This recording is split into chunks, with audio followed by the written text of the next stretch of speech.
pertama, kedudukan dan fungsi bahasa Indonesia. Bahasa Indonesia mempunyai dua kedudukan yang sangat penting, yaitu sebagai bahasa nasional dan bahasa negara. Sebagai bahasa nasional, bahasa Indonesia diantaranya berfungsi sebagai mempererat hubungan antar suku di Indonesia. Fungsi ini sebelumnya sudah ditegaskan di dalam butir ketiga Ikrar Sumpah Pemuda 1928 yang berbunyi, "Kami putra dan putri Indonesia menjunjung bahasa persatuan bahasa Indonesia." Kedudukan bahasa Indonesia sebagai bahasa negara dikukuhkan sehari setelah kemerdekaan RI dikumandangkan atau seiring dengan diberlakukannya Undang-Undang Dasar 1945. Yang kedua yaitu fungsi bahasa Indonesia. Fungsi bahasa Indonesia yang pertama yaitu lambang kebanggaan kebangsaan. Yang kedua, lambang identitas nasional. Yang ketiga, alat penghubung antar warga, antar daerah, antar budaya. Yang keempat, alat pengembang kebudayaan, ilmu pengetahuan, dan teknologi. Secara sepintas dikatakan bahwa dalam kedudukannya sebagai bahasa negara, bahasa Indonesia berfungsi sebagai bahasa resmi kenegaraan. Yang kedua, bahasa pengantar di dalam dunia pendidikan. Yang ketiga, alat penghubung pada tingkat nasional untuk kepentingan perencanaan dan pelaksanaan pembangunan. Yang keempat, alat pengembangan kebudayaan, ilmu pengetahuan dan teknologi. Yang kedua yaitu ragam daerah atau dialek. Pengertian dialek yaitu ragam bahasa yang berhubungan dengan daerah atau tempat penuturnya.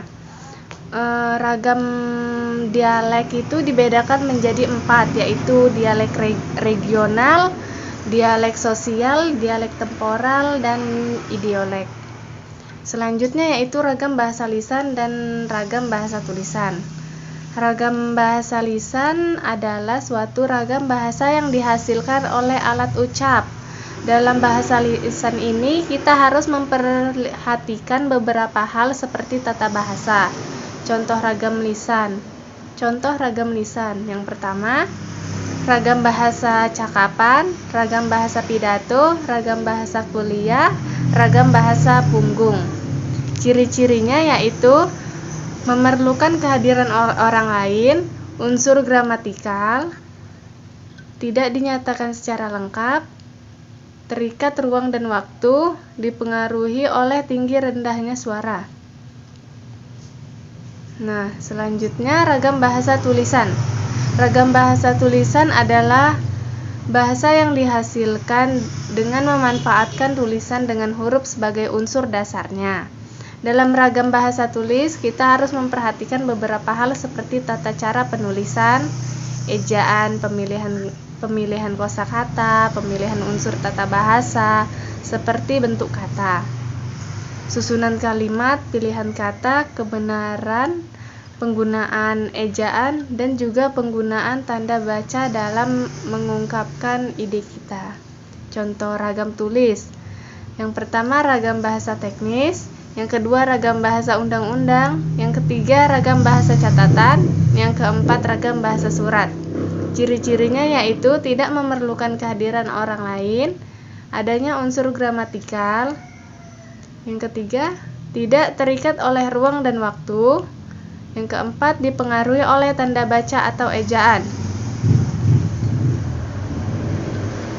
Ragam baku dan ragam tidak baku. Ragam baku. Pengertian bahasa baku dapat didefinisikan sebagai bentuk bahasa yang telah dikodifikasi. Ragam tidak baku yaitu kosakata yang tidak sesuai dengan kaidah bahasa yang ditentukan.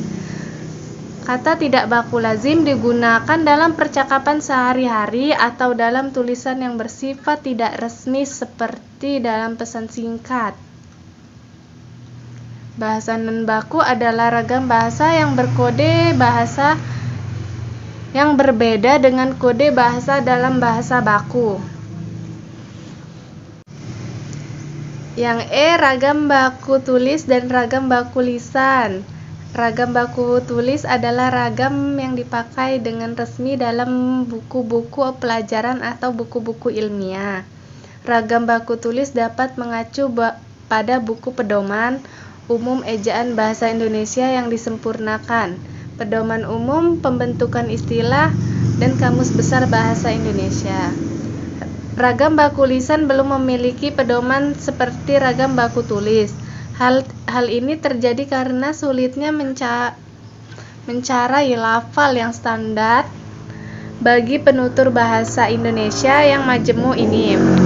Lafal yang baku untuk sementara ini adalah lafal yang tidak mencerminkan lafal kedaerahan atau dialek daerahnya.